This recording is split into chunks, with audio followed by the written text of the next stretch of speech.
Good evening and welcome back to the next session of Basic Computer Skills Unit 10 Part 2। आज हम continue करेंगे। Part 1 में हमने sorting से रिलेटेड सारी चीज़ें कल डिस्कस करी थी। सॉर्टिंग क्या होता है, सॉर्टिंग की क्यों ज़रूरत पड़ती है और डेटा को किस किस तरीके से सॉर्ट किया जा सकता है और क्या एडवांटेजेस होते हैं डेटा को सॉर्ट करने की। आज के हमारे इस डिस्कशन में हम बात करेंगे डेटा को फिल्टर करने की। सॉर्टिंग और फिल्टरिंग ये दोनों डेटा को एनालाइज करने के इनिशियल और क्रूशियल स्टेप्स होते हैं। ये दोनों स्टेप्स ज़रूरी होते हैं अगर आपको डेटा एनालाइज करना है तो। कल हमने सॉर्टिंग के बारे में डिस्कशन किया था। आज का हमारा डिस्कशन रहने वाला है फिल्टरिंग के बारे में कि डेटा को फिल्टर क्यों करते हैं, फिल्टर किस तरीके से लगाया जाता है, डेटा को फिल्टर करने के एडवांटेजेस क्या क्या होते हैं। यहाँ पे देखो क्या लिखा हुआ है, importance of filtering. Importance of filtering में सबसे पहली इंपॉर्टेंस क्या है? Focus on relevant information. अब रिलेवेंट इंफॉर्मेशन किस तरह की? Filtering allows you to focus on specific subsets of data by temporarily hiding irrelevant information। इसका मतलब पूरे डेटा में से आपको जिस डेटा की जरूरत है सिर्फ उतना ही डेटा दिखाया जाता है, बाकी के डेटा को कुछ टाइम के लिए टेम्पररी तौर से छुपा दिया जाता है। ये तब यूज़फुल होता है जब आपके पास बहुत अमाउंट ऑफ डेटा हो और उसमें कई सारी मल्टीपल कैटेगरीज हों। अब मल्टीपल कैटेगरीज क्या हैं उसको हम डिस्कस करते हैं। बहुत सिंपल तरीके से इसका एक एग्जांपल लेके डिस्कस करते हैं। मैं एक्सेल विंडो ओपन कर लेता हूँ और जिस तरीके से कल हमने एक डेटा सेट लिया था 5 स्टूडेंट्स का, उसको हम फिर से बना लेते हैं। हमने लिया था serial number, name of the student, roll number of the student, name और स्टूडेंट का। अब ये हम एक नया डेटा सेट बनाते हैं। डेटा सेट किस तरीके से बना रहे हैं हम?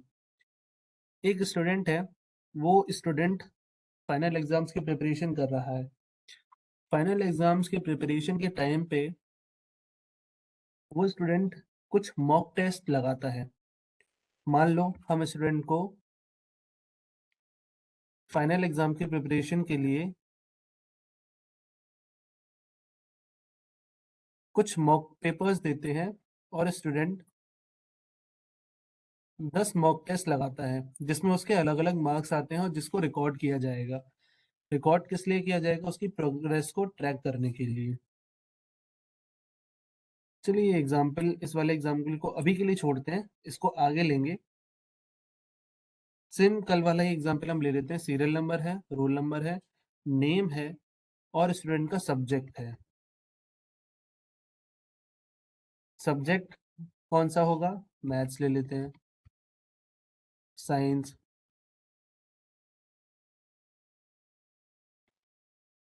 Social science, English, computer applications.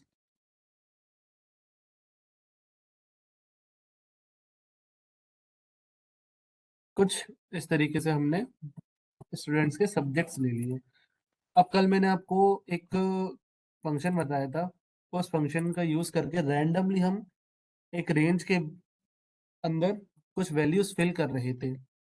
वो फंक्शन किसी को ध्यान हो तो कमेंट बॉक्स में लिख करके बताओ वो कौन सा फंक्शन था जिसका यूज हम कर रहे थे रैंडमली वैल्यूज को फिल करने के लिए।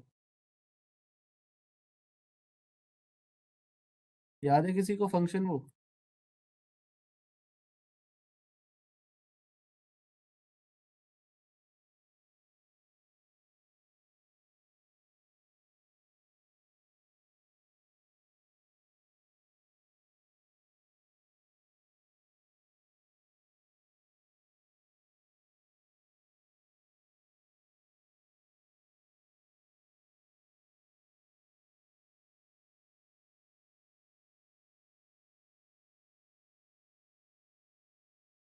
बताओ भाई, फंक्शन का नाम बताओ। उस फंक्शन का नाम क्या है? रैंडम वैल्यूज फिल करने के लिए। याद है या भूल गए?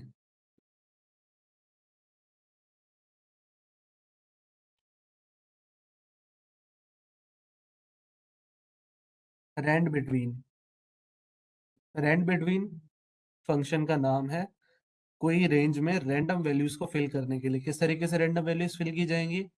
रैंड बिटवीन फंक्शन का नाम लिखना होगा, लोअर वैल्यू देनी होगी। लोअर वैल्यू मान लेते हैं हम स्टूडेंट का वही 50% क्राइटेरिया है, 50% मार्क्स है स्टूडेंट के, तो 27 पासिंग मार्क्स हैं, तो 24 से 46 के बीच में स्टूडेंट के स्कोर है।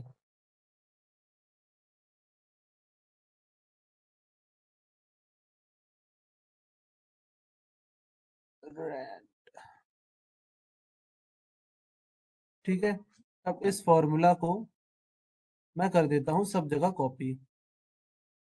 सो स्टूडेंट्स का रिकॉर्ड है ये। अब कल मैंने आपको ये बताया था कि जो फंक्शन है, इस फंक्शन के साथ में एक प्रॉब्लम ये है कि अगर मैं कहीं पे भी एक वैल्यू चेंज करूंगा तो पूरी रेंज चेंज हो जाएगी। इसके लिए हमें क्या करना होगा, जितनी भी जगह हमने फॉर्मूला को कॉपी किया है हम इस पूरे वैल्यू को कॉपी करेंगे और कहीं भी खाली जगह पे ले जाकर पेस्ट वैल्यूज कर देंगे। और वो जो वैल्यूज पेस्ट हुई हैं दोबारा उन वैल्यूज को उठा करके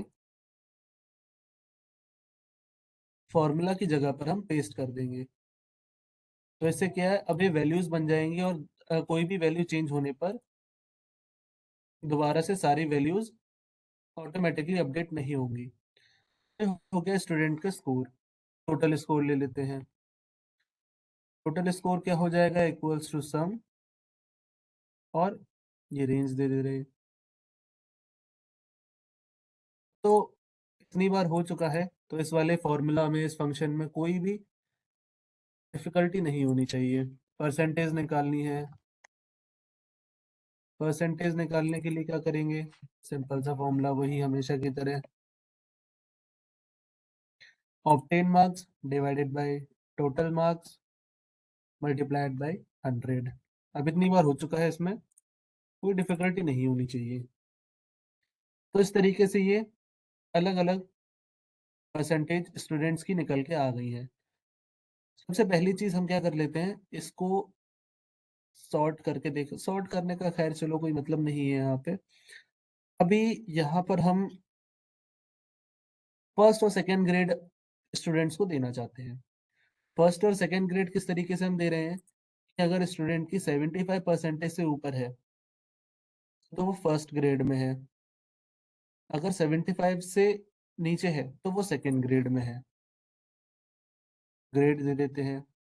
ग्रेड देने के लिए हम क्या करेंगे, इक्वल्स टू इफ कंडीशन मैंने आपको बताई थी। इफ क्या होना चाहिए, अगर परसेंटेज की value greater than equal to 75 है, अगर 75 से ज्यादा है तो स्टूडेंट की ग्रेड होगी,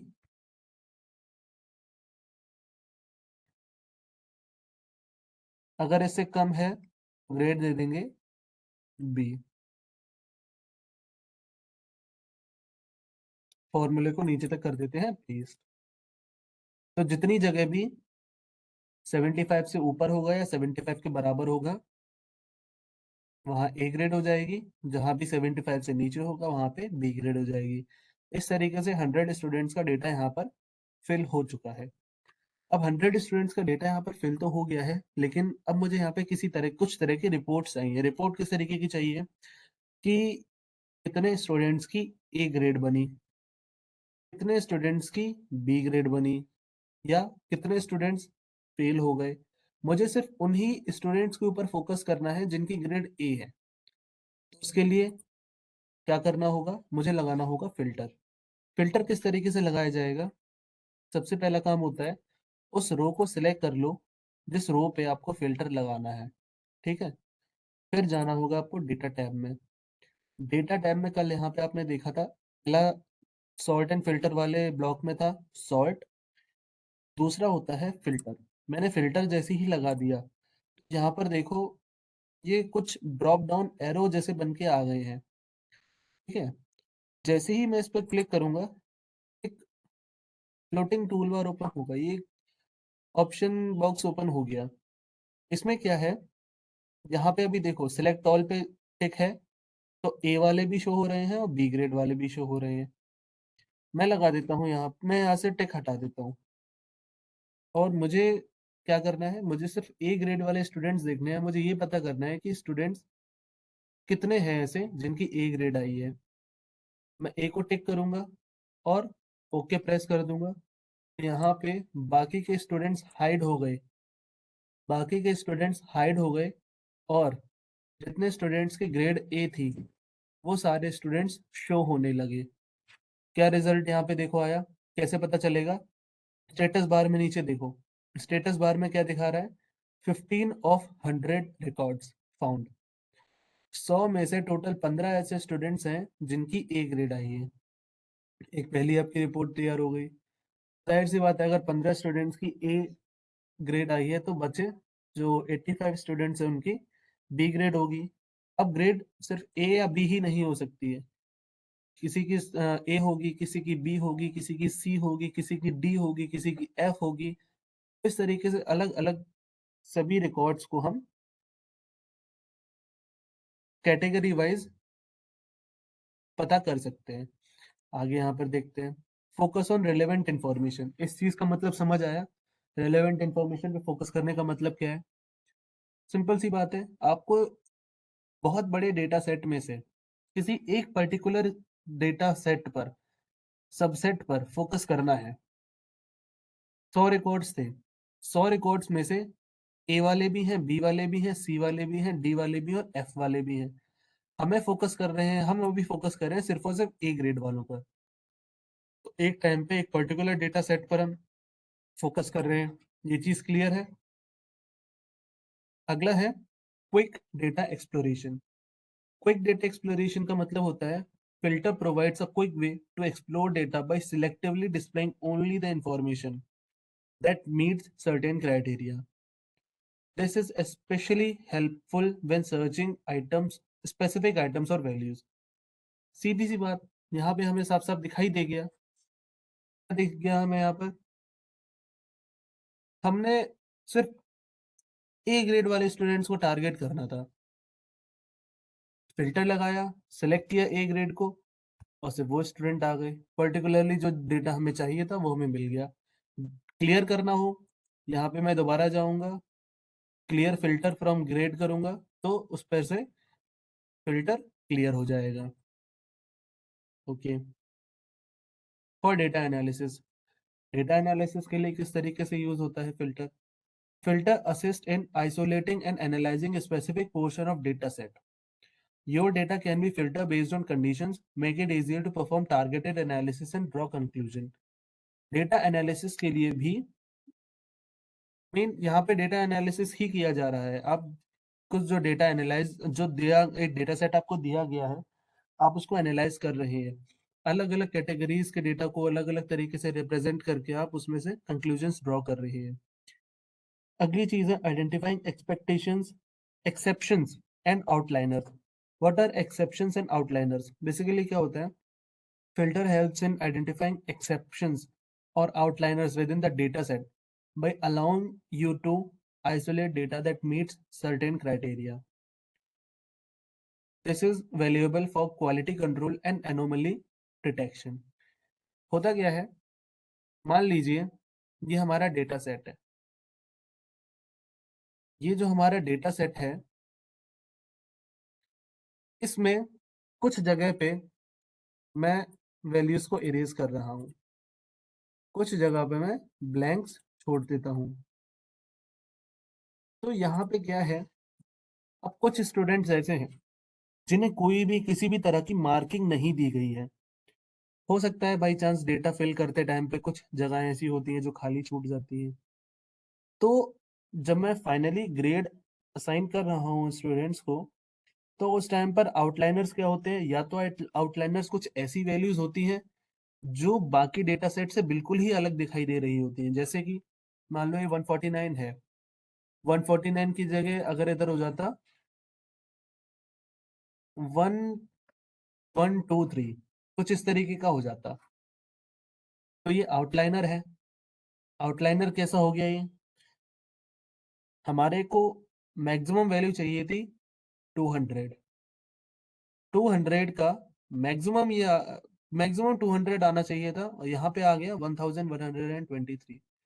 एक्सपेक्टेड डेटा सेट जो है या फिर बाकी का जो हमारा डेटा सेट है उससे काफी ज्यादा बड़ी ये वैल्यू है, अलग ही चमक रही है, अलग दिखाई दे रही है।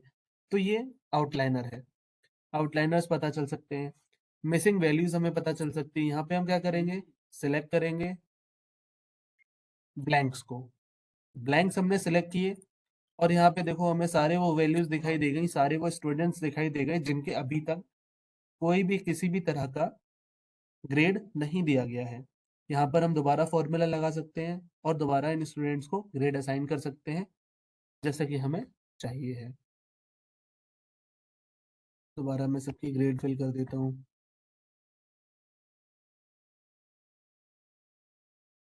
फिर है enhancing data presentation. Filtered data can be presented in more organized and concise manner, facilitating better communication of information and reports and presentations. मान लीजिए आपको इसी तरह की रिपोर्ट्स देनी है। अभी यहाँ पे सिर्फ कुछ स्टूडेंट्स का डेटा है। लेट अस सपोज हमारे पास किसी कंपनी का सेल्स का डेटा है। सेल्स का डेटा अगर हमारे पास है तो उसमें हम देख सकते हैं कि हमारे पास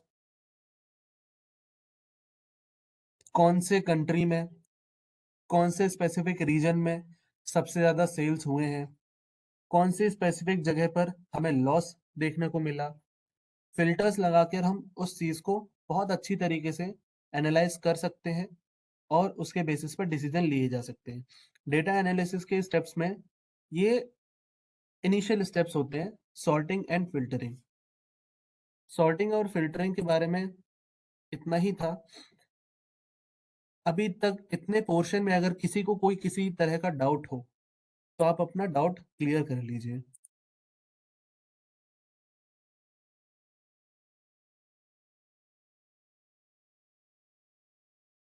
ये डेटा सेट सभी को दिखाई दे रहा है? Yes sir. ठीक है। ये डेटा सेट मैंने इंटरनेट से एक डमी डेटा सेट उठाया है। डमी डेटा सेट क्या है, ये एक्सपेरिमेंटल डेटा सेट्स हैं जो आपको ऑनलाइन बहुत जगह पे अवेलेबल होते हैं। ये सारे के सारे आपको मिल जाएंगे। इसमें क्या है, देखिए कुछ कॉलम्स हैं, कैटेगरी है, उस कैटेगरी का फूड आइटम, उसका मेजर, कैलोरी, प्रोटीन उसमें कितना है, फैट्स उसमें कितना है, कार्ब्स उसमें कितने होते हैं, फाइबर उसमें कितने होते हैं। फूड न्यूट्रिशन एंड हाइजीन आप वोकेशनल अपना को करिकुलर कोर्स पढ़ रहे हैं फर्स्ट सेमेस्टर में, तो उसी से रेलेवेंट कुछ डेटा सेट यहाँ पर हमने उठा लिया है। फिल्टर किस तरीके से हम यहाँ पर करते हैं, देखिए फिल्टर में क्या है, मैंने आपको बताया था। फिल्टर में अगर आपके पास कई सारी कैटेगरीज है, उनमें से अगर आपको कोई स्पेसिफिक कैटेगरी देखनी है तो वहां पे आप फिल्टर्स का यूज कर सकते हैं। मैंने कैटेगरी पे क्लिक किया, ये यहाँ पे पहले से ही फिल्टर लगा हुआ है। मैंने कैटेगरी के फिल्टर पे क्लिक किया, अब यहाँ पे देखो कितनी सारी कैटेगरीज हैं। Baked goods, beverages, dairy, eggs, fast food, fats and oils, fish, fruits, grains and cereals, legumes and nuts, meat, poultry, miscellaneous, snack, soups, sweets and vegetables. कई सारी कैटेगरीज हैं। मान लीजिए आप इस टाइम पे सिर्फ इतना ये देखना चाहते हो कि कई तरह के बेवरेजेस होते हैं, तो हमें सिर्फ और सिर्फ अभी बेवरेजेस का देखना है कि बेवरेजेस में कौन कौन से फूड आइटम्स आते हैं और उनके कितनी क्वांटिटी में कितने प्रोटीन्स और कितने न्यूट्रिएंट्स अलग अलग तरह के होते हैं। तो यहाँ पे हमने बेवरेजेस को ओपन कर लिया। अब बेवरेजेस में कई सारे ड्रिंकेबल्स हैं। यहाँ पर कौन कौन से हैं, कई तरह की बियर है, चाय, सिट्रस जूस, नींबू जूस, नींबू वाला जूस जो होता है, क्लब सोडा, कॉकटेल, अलग अलग तरह के, एंड कॉफी, कॉफी है, कोला है, कोल्ड ड्रिंक्स है, कई सारे फ्रूट फ्लेवर्ड ड्रिंक्स हैं, फ्रूट जूसेस जो होते हैं, जिंजर एल है, आइस कैपेचिनो, कई तरह के ice cream, ice coffees, ice tea, lemonade. तो यहाँ पे जितने भी बेवरेजेस हैं, सारे के सारे बेवरेजेस स्पोर्ट्स ड्रिंक है, लो कैलोरी वाले, रेडी टू ड्रिंक वाले, टॉनिक वाटर, मिनरल वाटर, सभी के बारे में यहाँ पर इंफॉर्मेशन दी गई है। अब मान लो इसमें से भी आप किसी स्पेसिफिक कैटेगरी देखना चाहते हो, यहाँ पे आपने कौन सी कैटेगरी सिलेक्ट करी, बेवरेजेस वाली कैटेगरी।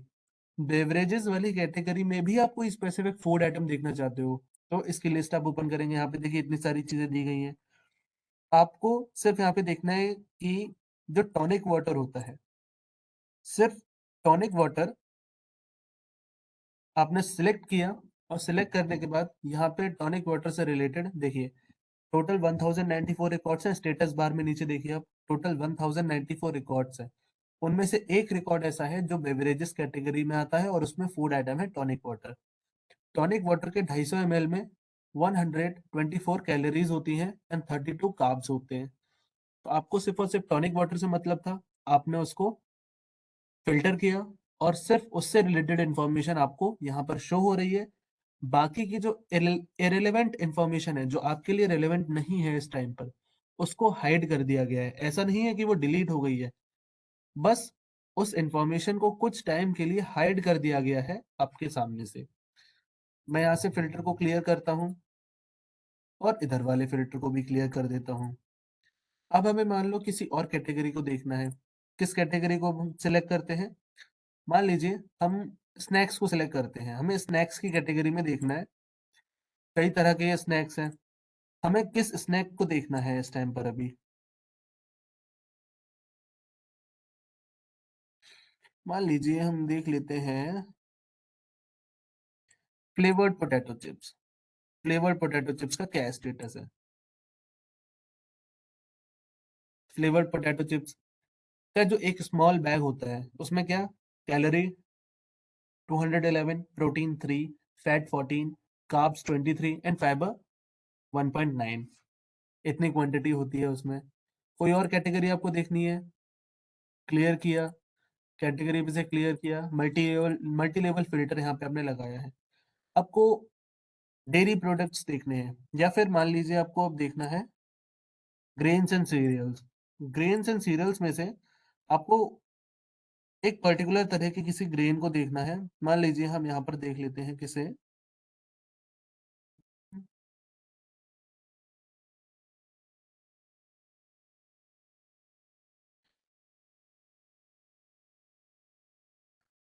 अ, इधर हम देख लेते हैं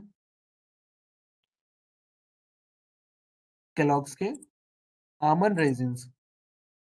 इसका क्या है, एक इसके 175 ml में calories 173, protein 4, fat 3, carbs 34, fibre 3.0। तो इस तरीके से फिल्टर्स का यूज किया जाता है।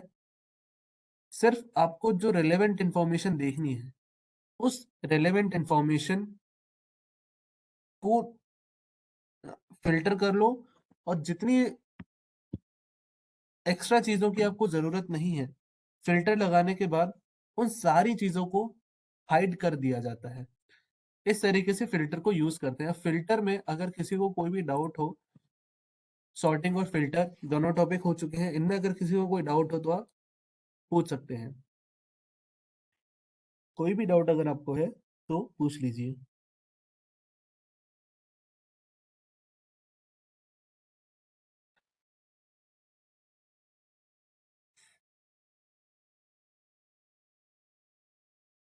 चलिए एक और चीज इसमें देखते हैं।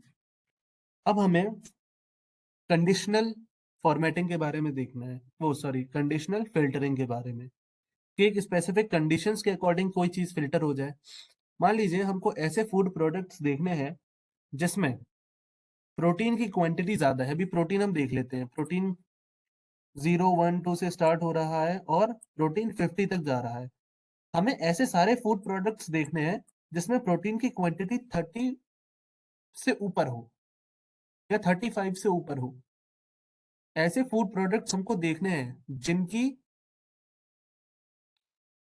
क्वांटिटी 30 से ऊपर हो या 35 से ऊपर हो। किस तरीके से हम उसको कंडक्ट करेंगे, किस तरीके से कैरी आउट करेंगे, देखिए इस वाली फाइल को मैं क्लोज कर देता हूँ।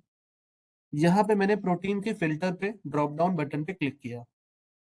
ड्रॉप डाउन बटन पे क्लिक करने के बाद यहाँ पे नंबर फिल्टर्स वाला एक ऑप्शन आ रहा है। नंबर फिल्टर वाले ऑप्शंस में कई सारी चीजें आ रही हैं, इक्वल्स, डज नॉट इक्वल्स। जैसे कि मैं अगर जीरो सेलेक्ट करता हूँ तो जीरो सेलेक्ट करने पे जो फिल्टर लगता है वो लगता है इक्वल्स वाला, यानी कि सारी की सारी ऐसी वैल्यू दिखाओ जो इक्वल हो जीरो के। मैं सबको सिलेक्ट करके सिर्फ जीरो को हटा देता हूँ तो यहाँ पे फिल्टर लगता है डज नॉट इक्वल, यानी कि सारी ऐसी वैल्यूज दिखाओ जो जीरो के इक्वल ना हो, जीरो ना हो और इसके अलावा सारी वैल्यूज दिखा दो। ठीक है, तो पहले दो तो लगते ही हैं, वो तो हम चेक बॉक्स को टिक अनटिक करके आराम से देख सकते हैं। इक्वल होता है और नॉन इक्वल होता है। फिर उसके बाद आता है ग्रेटर देन और equal to, less than, less than और equal to, between, top 10, above average और बिलो एवरेज। किस तरीके से यूज किया जाता है इनको? मैंने सिलेक्ट किया greater than. Greater than select किया। ग्रेटर देन मुझे किसके देखना है? मुझे प्रोटीन को, ऐसे प्रोडक्ट्स देखने हैं जिनकी प्रोटीन में, जिनमें प्रोटीन की क्वांटिटी 35 से ज्यादा है। ग्रेटर देन 35, ये स्ट्रिक्टली ग्रेटर देन 35 होगा। स्ट्रिक्टली ग्रेटर देन 35 यानी कि 35 से ऊपर ही होना चाहिए, 35 के बराबर नहीं होना चाहिए। मैंने ऐसे प्रोडक्ट्स को सिलेक्ट किया, मैंने फिल्टर लगाया, तो तीन प्रोडक्ट्स ऐसे आ गए। कौन कौन से प्रोडक्ट्स? एक तो फास्ट फूड में आ गया जनरल, टाओ, जो भी हो, इसमें प्रोटीन 50। मिक्स्ड डिशेस में salads caesar with chicken 41, sandwiches hot chicken sandwich, ये इसमें 40। तो ऐसे प्रोडक्ट्स यहाँ पे मैंने देखे जिनकी प्रोटीन की क्वांटिटी 35 से ज्यादा है। पहली चीज हो गई यह ग्रेटर देन। दूसरा फिल्टर हम लगाते हैं ग्रेटर देन और इक्वल टू। ग्रेटर देन और इक्वल टू का मतलब क्या है? मैं ले लेता हूं 30। अब इसमें क्या है, 30 वाले भी इंक्लूड होंगे। देखो यहाँ पे 30 भी आया है, 34 भी है, 33 भी है, 50 भी है। तो ग्रेटर देन और इक्वल टू जब मैं लगा रहा हूं तो उसमें 30 वाला भी आएगा। ग्रेटर देन इक्वल टू 30 मैंने लगाया तो उसमें 30 भी इंक्लूड होगा और 30 के ऊपर वाले भी सारे होंगे। तो ये सारे वो प्रोडक्ट्स आ गए जिनकी प्रोटीन की वैल्यू, प्रोटीन जिनमें 30 पॉइंट से ऊपर है।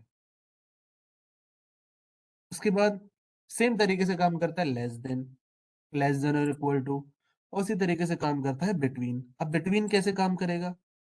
मुझे सारे के सारे वो फूड प्रोडक्ट्स देखने हैं, मुझे सारे वो फूड प्रोडक्ट्स देखने हैं जिनकी प्रोटीन की वैल्यू 20 से तो ऊपर हो, लेकिन हाई प्रोटीन वाले भी नहीं चाहिए, तो लेस देन 40 हो। प्रोटीन की वैल्यू उनमें 20 से ऊपर होनी चाहिए, लेकिन 40 से नीचे होनी चाहिए। हाई प्रोटीन नहीं चाहिए ना लो प्रोटीन चाहिए। मैंने वो फिल्टर लगाया और 1094 में से 96 ऐसे प्रोडक्ट्स आ गए जिनमें प्रोटीन की वैल्यू 20 और 45, 20 और 40 के बीच में है। सारे ये प्रोडक्ट्स आ गए। तो इस तरीके से फिल्टर काम करता है। मल्टी लेवल फिल्टर आप लगा सकते हो, एक से ज्यादा फील्ड्स में आपको फिल्टर लगाना है, एक से ज्यादा फील्ड्स में आप फिल्टर लगा सकते हो। जैसे हमने स्टार्टिंग में लगाया था, पहले कैटेगरी पे फिल्टर लगाया, फिर उस कैटेगरी में भी हमें कोई स्पेसिफिक टाइप का फूड आइटम देखना है, उसमें फिल्टर लगा सकते हैं। उस स्पेसिफिक टाइप के फूड आइटम में भी हमको कैलोरी देखनी है कि उसमें कैलोरी कितने इस टाइप की होनी चाहिए, प्रोटीन इतना होना चाहिए, वैसा फिल्टर लगा सकते हैं। मल्टी लेवल फिल्टर लगा सकते हैं कई बार, कई अलग अलग फील्ड्स में, ताकि हम जो स्पेसिफिक डेटा देखना चाह रहे हैं वो स्पेसिफिक डेटा हमको दिखाई दे। तो फिल्टर्स और सॉर्टिंग सभी को क्लियर है ना अच्छी तरीके से? अब यहाँ पे देखो फिल्टर और सॉर्टिंग को दोनों को एक साथ यूज किया गया है। कैसे यूज किया गया है? मान लो ये प्रोटीन है, प्रोटीन अभी मैंने यहाँ पे जितने सॉर्ट करिए डेटा, 96 मेरे पास डेटा आया है, 96 ऐसे फूड प्रोडक्ट्स आए हैं जिसमें प्रोटीन की वैल्यू 20 से 40 के बीच में है। अब ये किसी ऑर्डर में नहीं है, पहले 34 आया, फिर 24 आया, फिर 27 आया, फिर 30 आया। अब मैं क्या करूंगा, फिल्टर को ओपन करूंगा, यहाँ पे देखो सॉर्ट स्मॉलेस्ट टू लार्जेस्ट और सॉर्ट लार्जेस्ट टू स्मॉलेस्ट। मैंने सॉर्ट स्मॉलेस्ट टू लार्जेस्ट जैसे ही किया, देखो यहाँ पे 21 वाले पहले आ गए सारे,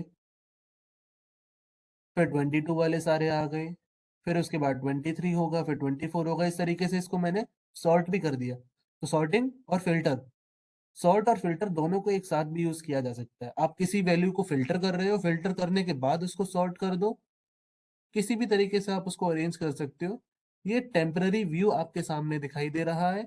जैसे ही आप इस रो जितने रोज पर जितने कॉलम से फिल्टर लगा हुआ है उनको सिलेक्ट करोगे, डेटा पे जाओगे, फिल्टर पे क्लिक कर दोगे, सारा फिल्टर हट जाएगा, डेटा आपका ओरिजिनल फॉर्मेट में आपके पास वापस आ जाएगा। तो इस तरीके से फिल्टर्स को यूज करते हैं। फिल्टर्स और सॉर्टिंग में आपको आई होप अब कोई भी डाउट नहीं होना चाहिए।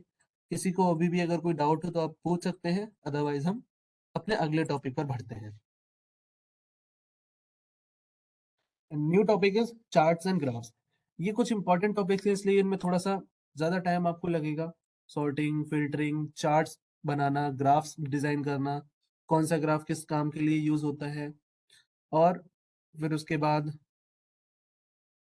आपका पाइवट टेबल बनाना। तो ये एक्सेल के कुछ इंपॉर्टेंट टॉपिक्स हैं, इन पर हम अच्छे से टाइम लेकर के चलेंगे। ठीक है, तो हम डिस्कशन अपना चालू करते हैं आज चार्ट्स का। थ्योरेटिकल पार्ट तो नहीं हो पाएगा, पर हम ज्यादा से ज्यादा इसका जो थ्योरी वाला पार्ट जो है, प्रैक्टिकल पोर्शन आज नहीं होगा। थ्योरेटिकल पार्ट जो भी है उसको हम मैक्सिमम डिस्कस कर लेते हैं कि एक चार्ट में क्या क्या चीजें होती हैं। तो चार्ट्स के अगर डेफिनेशन या फिर इंपॉर्टेंस अगर हम देखें तो in Microsoft Excel a chart is composed of various elements that work together to visually represent and convey data. जो अभी तक आप डेटा देखते आ रहे हो, उस डेटा को विजुअल फॉर्मेट में रिप्रेजेंट करने के लिए चार्ट्स और ग्राफ्स का यूज किया जाता है। डेटा एनालिसिस का एक बहुत ही इंपॉर्टेंट पार्ट होता है डेटा को विजुअलाइज करना। डेटा को विजुअलाइज करने के लिए बहुत अलग अलग तरह के टूल्स यूज किए जा सकते हैं। जैसे कि सबसे बेसिक टूल जो हम यूज करेंगे वो है एक्सेल। एक्सेल में चार्ट्स एंड ग्राफ्स बनाने के अब कई सारी फैसिलिटीज और कई सारे फीचर्स दिए गए हैं। अगर आप कोई स्पेसिफिक टूल ही यूज करना चाहें चार्ट्स बनाने के लिए, ग्राफ्स बनाने के लिए, तो माइक्रोसॉफ्ट का ही एक टूल होता है पावर बीआई। पावर बीआई, जिसमें बीआई की फुल फॉर्म है बिजनेस इंटेलिजेंस, पावर बीआई का यूज किया जा सकता है। एक सॉफ्टवेयर होता है टैबलू। टैबलो का यूज किया जा सकता है बनाने के लिए चार्ट्स एंड ग्राफ्स, विजुअलाइजेशंस बनाने के लिए। पाइथन की लाइब्रेरीज होती हैं, मैटप्लॉटलिब। मैटप्लॉटलिब एक पाइथन लाइब्रेरी है, उसका भी यूज किया जा सकता है चार्ट्स को बनाने के लिए। तो फिलहाल हमें उन सब चीजों को ना डिस्कस करके हम यहाँ पे फोकस करेंगे एमएस एक्सेल में जो चार्ट्स एंड ग्राफ्स के फीचर्स दिए गए हैं। सबसे पहले हम देख लेते हैं मेन कंपोनेंट्स ऑफ चार्ट्स। एक चार्ट के मेन कंपोनेंट्स क्या क्या होते हैं, एक चार्ट में क्या क्या चीजें होंगी। तो सबसे पहली चीज तो होती है, वो होता है चार्ट एरिया। चार्ट एरिया क्या होता है? चार्ट एरिया पूरा का पूरा एरिया होता है जिसमें चार्ट से रिलेटेड सारे एलिमेंट्स उसके अंदर आते हैं। उस पूरे एरिया को चार्ट एरिया कहा जाएगा। Next things comes plot area. Plot area chart area के अंदर का वो पोर्शन होता है जिसमें एक्चुअल प्लॉटिंग की जाती है। इसमें आपकी बार graphs, lines, points, geographical representation, और मतलब ग्राफिकल रिप्रेजेंटेशन अलग अलग तरह के सारे यहाँ पे आ सकते हैं। कई अलग अलग तरह के चार्ट्स होते हैं, अलग अलग कंडीशंस में, अलग अलग रिक्वायरमेंट्स में उनको यूज किया जाता है। तो जो एरिया जहाँ पे आप प्लॉट कर रहे हैं अपने असली विजुअल्स को, चार्ट एरिया के अंदर उस पोर्शन को कहते हैं प्लॉट एरिया। एक्सेस क्या होता है? हर एक चार्ट को एक्स एक्सिस और वाई एक्सिस के अगेंस्ट प्लॉट किया जाता है। दो तरह के एक्सिस होते हैं, एक्स एक्सिस हॉरिजॉन्टल वाला होता है, वाई एक्सिस वर्टिकल वाला होता है। नेक्स्ट कुछ इंपॉर्टेंट टर्म्स के बारे में यूज बात कर लेते हैं। टाइटल्स। टाइटल्स क्या है? The title provides a brief description of chart content. Chart का टाइटल ये बताता है कि उस चार्ट में आखिर किस चीज से रिलेटेड इंफॉर्मेशन शो की गई है। भाई आपने एक चार्ट सामने बना के रख दिया और उस चार्ट के बारे में आपने कोई टाइटल नहीं दिया, उसके बारे में कुछ आपने लिखा नहीं, लोगों को कैसे पता चलेगा कि ये किस चीज से रिलेटेड चार्ट है? तो उसके लिए चार्ट टाइटल जरूरी होता है। दूसरी चीजें जो जरूरी होती हैं वो होते हैं एक्सेस टाइटल। एक्स एक्सेस और वाई एक्सेस दोनों पे जो डेटा रिप्रेजेंट किया जा रहा है वहां पे टाइटल देना जरूरी होता है, ताकि आपको पता चल सके कि एक्स एक्सेस पे कौन सी वैल्यू आ रही है और वाई एक्सेस पे कौन सी वैल्यू आ रही है। फिर है grid lines. Grid lines are horizontal and vertical lines that helps users to read values from charts. They extend from tick marks on the axes to the plot area. Grid lines वो horizontal और vertical lines होती हैं जो जब आप chart को देखोगे तो वैल्यूज को पढ़ना समझना आसान होता है इनकी वजह से। फिर उसके बाद टिक मार्क्स होते हैं। टिक मार्क्स क्या होते हैं? ये एक्सिस पे छोटे छोटे कुछ मार्क्स होते हैं जो स्पेसिफिक इंटरवल्स को, डेटा पॉइंट्स को शो करते हैं। अभी आपको मैं सारी चीजें दिखाऊंगा विजुअली कि डेटा किस तरीके का दिखाई देता है चार्ट में। फिर है डेटा लेबल्स। चार्ट पे जो आपके प्लॉट्स बन रहे हैं उन प्लॉट्स पे जो लेबल दिया जाता है उन लेबल को कहते हैं डेटा लेबल्स। फिर है chart styles and colours. Chart styles and colours, chart आपने जो भी इंसर्ट किया है उसके आप स्टाइल चेंज कर सकते हो, उसका कलर चेंज कर सकते हो। And last one is chart tools. Chart tools tab appears on the ribbon when a chart is selected. जैसे ही आप चार्ट को सिलेक्ट करोगे एक नया रिबन पर टैब आपको शो होगा जिसमें चार्ट से रिलेटेड सारी फॉर्मेटिंग, कस्टमाइजेशन टूल्स और एडिटिंग टूल्स अवेलेबल होंगे। एक ब्रीफ ओवरव्यूज का था चार्ट से रिलेटेड। एक चार्ट हम इंसर्ट करके देख लेते हैं यहाँ पर। चार्ट इंसर्ट कैसे किया जाएगा? चार्ट इंसर्ट करने के लिए मैं चार्ट टैब पर क्लिक करूंगा। मेन्यू बार में जो वो इंसर्ट टैब है, इंसर्ट टैब पर क्लिक करूंगा और यहाँ पे पहला कॉलम है टेबल, दूसरा है इलस्ट्रेशंस और तीसरा है चार्ट्स।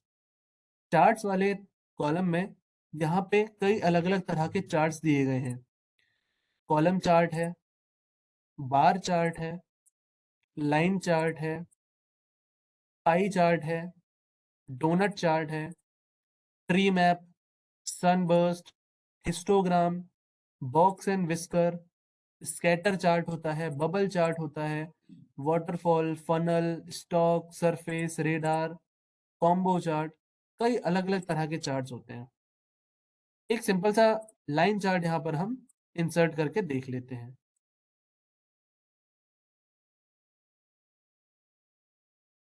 एक लाइन चार्ट यहाँ से इतने को ले लेता हूँ मैं। ये वाली डेटा टेबल ले ले रहे हैं हम।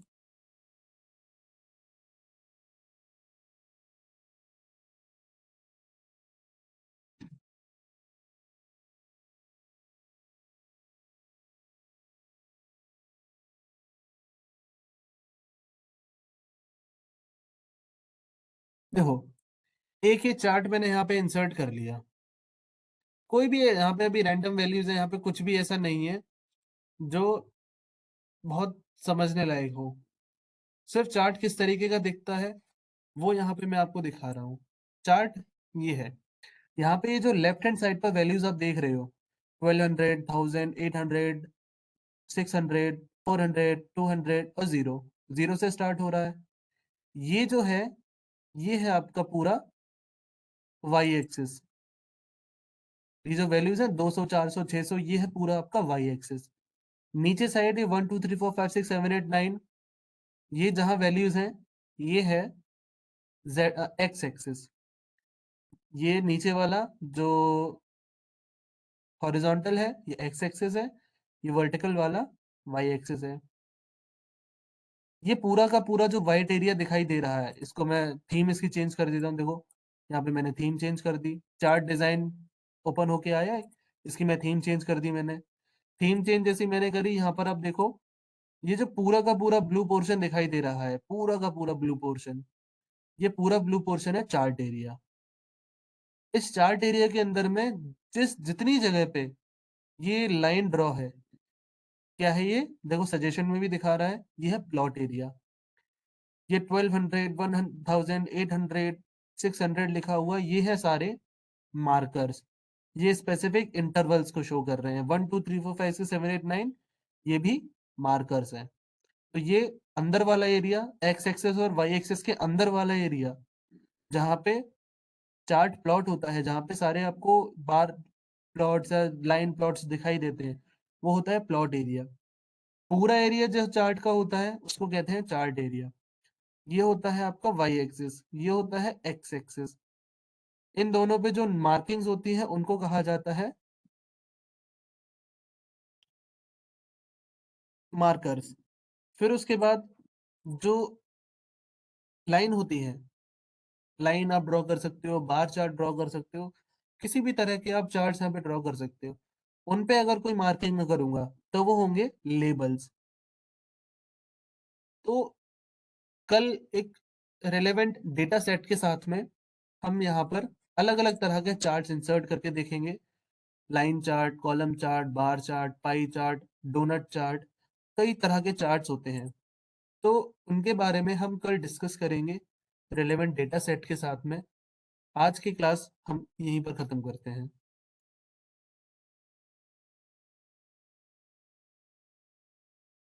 सर